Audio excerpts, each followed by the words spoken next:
So a very good evening to everyone. आइए चर्चा करते हैं लव एट फर्स्ट साइट पर।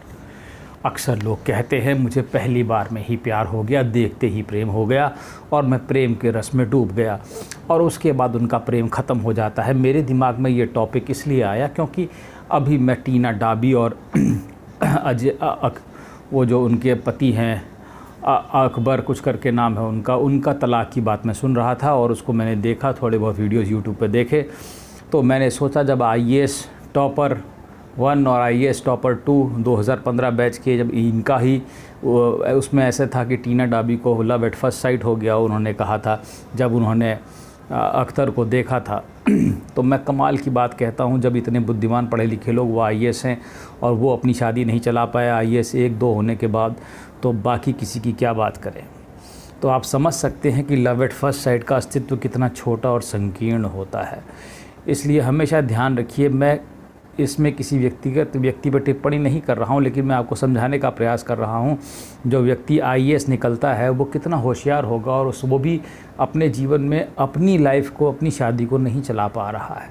अब उसके बहुत सारे फैक्टर्स हो सकते हैं, लेकिन फ़िलहाल मैं उस पर नहीं जाऊंगा। लेकिन मैं तुमसे फिर भी कहता हूं, लव एट फर्स्ट साइट जैसा कुछ नहीं होता। लव एट फर्स्ट साइट जैसा होता है, लेकिन मैं उसे तुम्हें बाद में समझाऊंगा। लेकिन पहले लव एट फर्स्ट साइट यहाँ समझ लो कि प्रेम धीरे धीरे ही होता है और धीरे धीरे होता है और बहुत गहराई तक जाता है। उसे समय चाहिए, ये नियम याद रखना। बिना समय के तुम्हारा प्रेम है, बस तुम्हारा प्रेम तो इंस्टेंट रेसिपी जैसा हो गया है या तुरंत बने हुए खाने जैसा, इंस्टेंट नूडल जैसा तुम्हारा प्रेम है। आज हुआ कल को चिपके, परसों को अलग हो गए। मैं तो समझ ही नहीं पाया कि तुम्हारा क्या हुआ। तुम्हारा ये इंस्टेंट नूडल प्रेम मेरी समझ से परे है। कारण ये है कि जब तुम पृथ्वी के एक प्राणी से ही ठीक से प्रेम नहीं कर सकते, मैं तुमसे कहता हूँ समय दो। मैं तुमसे कहता हूँ ज़्यादा समय दो और ज़्यादा समय दो समझने के लिए। पहले समझो दो चीज़ों को कि तुम्हारे साथ हो क्या रहा है। क्या गहराई में कुछ हो रहा है? क्या कुछ परिवर्तन दिख रहा है? क्या आनंद की अनुभूति हो रही है? प्रेम की पहचान ही आनंद है, पर यहाँ तो सब उल्टा हो गया।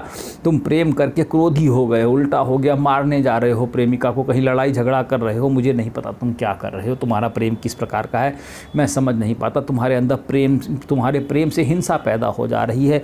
ये एक अजीबोगरीब व्याख्या हो गया कि तुम्हारे प्रेम में हिंसा है। मैं समझ ही नहीं पाता कि कैसा प्रेम है ये। कलयुगी प्रेम कह सकते हैं इसको, अगर हम इसको एक नाम दें। अब तुम खुद ही सोचो, ऐसा कैसा प्रेम तुम्हारा जिसमें कि तुम्हारे अंदर आनंद की उत्पत्ति ही ना हो। क्योंकि प्रेम तो आनंद की उत्पत्ति और सृजन करने वाला है। इसका मतलब प्रेम गहराई तक गया ही नहीं, क्योंकि तुमने समय ही नहीं दिया। और जब समय ही नहीं दिया तो सब कुछ इंस्टेंट नूडल की तरह बन गया, खा लिया, ख़त्म हो गया। तो तुम समझ गए हो। मैं तुमसे कहता हूँ ठहराओ, लाओ, देखो तो। जब कोई प्राणी तुम्हारी तरफ आ रहा है, कोई जीव जंतु तुम्हारी तरफ आ रहा है, आकर्षित हो रहा है, उस आकर्षण में क्या हो रहा है, क्यों आकर्षित हो रहा है, कारण क्या है? क्या वो तुमसे प्रेम कर रहा है या वो तुम्हारी चीज़ों से प्रेम कर रहा है, या वो क्या कर रहा है? पहले इसे अच्छे से समझ लेना। जब तुम इसे बारीकी से समझने का भान कर लोगे कि वो तुम ही से प्रेम करता है, जब तुम्हें इसका भान हो जाए, और जिसमें कई साल लग सकते हैं समझने में, तब तुम समझ जाओगे कि चिंता की कोई बात नहीं है, ये मुझी से प्रेम कर रहा है। तुम्हारे से प्रेम करने का मतलब भी वो तुम्हारे शरीर से प्रेम नहीं कर रहा है, वो तुमसे प्रेम कर रहा है, जो तुम हो।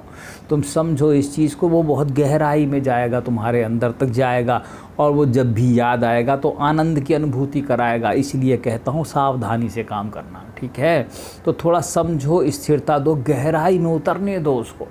क्योंकि गहराई में उतरने वाला ये प्रेम ही है जो तुम्हें सच्चिदानंद की अनुभूति करा सकता है। केवल राम ही, केवल प्रेम प्यारा, ठीक है ना? तो प्रेम ही करो। कृष्ण भी प्रेम ही कर रहे हैं, राम भी प्रेम ही कर रहे हैं, सब प्रेम ही कर रहे हैं। तो प्रेम वो कराने नहीं दे रहा है, क्योंकि उसको फिर तुम्हारे पास आना पड़ेगा। इसलिए मैं कहता हूँ, अगर वो दिल तुम्हारी तोड़ के चली भी जाती है प्रेमिका, तो दुखी मत हो। वो प्रेमी, तुम्हारा असली प्रेमी तुम्हें मिल जाएगा। क्योंकि वो प्रेमी ऐसा होता है जब उसे तुम पहली बार में वो दिखता ही नहीं है। अर्जुन ने श्री कृष्ण से कहा, प्रभु कृष्ण ने अर्जुन से कहा, तुम मुझे इन आँखों से नहीं देख सकते, मैं तुम्हें दिव्य आँखें दे रहा हूँ। और फिर उसने संसार मतलब वहीं से दिखाया कि हाँ, तुम मेरे दर्शन कर सकते हो। पर मैं तुमसे सच कहता हूँ, अगर प्रेम की गहराई में उतर जाओगे और फिर उस सच्चिदानंद को जब तुम पहली बार देखोगे, ओहो, तुम समझो, तुम्हारा क्या होगा, तो लव एट फर्स्ट साइट वहाँ पर होगा जब जीवात्मा का परमात्मा में दर्शन होता होगा। तो वहाँ पर अभी तो दर्शन मैंने भी नहीं किया, इसीलिए तुम्हें प्रवचन दे रहा हूँ, नहीं तो यहाँ बैठा होता क्या। मैं इंतज़ार कर रहा हूँ कि मेरी बीवी कब आए। बाइबल में कहा नहीं उन्होंने, वो एक दूल्हा लेट आया और सब दुल्हनें सो गईं, और पैराबेल है और उनके पास दीपक में तेल नहीं था, उनका तेल बुझ गया और वो ख़त्म हो गई। तो दीपक में तेल डालो, प्रेम लाओ, तेल भरो, उसकी लौ जलाओ, उसमें देखो और इंतज़ार करो। इसीलिए मैं कहता हूँ प्रेम में इंतज़ार ही करना पड़ता है, समझे। तो जब प्रीतम आएगा उसे देखोगे तो आनंद में लीन हो जाओगे और सारे दुख तुम्हारे दूर हो जाएंगे। इस जन्म के क्या, अगले कई करोड़ों जन्मों के जन्म लेना ही नहीं पड़ेगा, उसी के हो जाओगे। पता नहीं क्या होता है वहाँ, ये तो कोई भी नहीं जानता वहाँ क्या होता है, लेकिन मैं कितना तो जान ही गया हूँ कि दोबारा यहाँ आने की ज़रूरत शायद नहीं पड़ती होगी।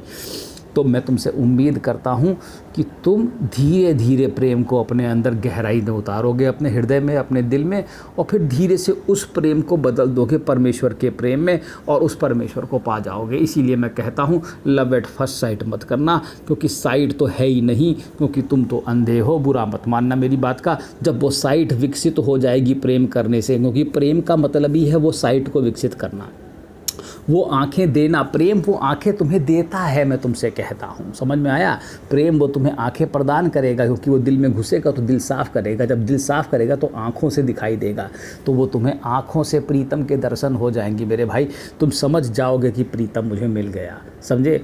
इसीलिए मैं कहता हूँ पहले प्रेम से थोड़ा सफाई करो। इसीलिए जीसस ने कह दिया, unless and until I am not going to wash every part of your body you can not be a part of me.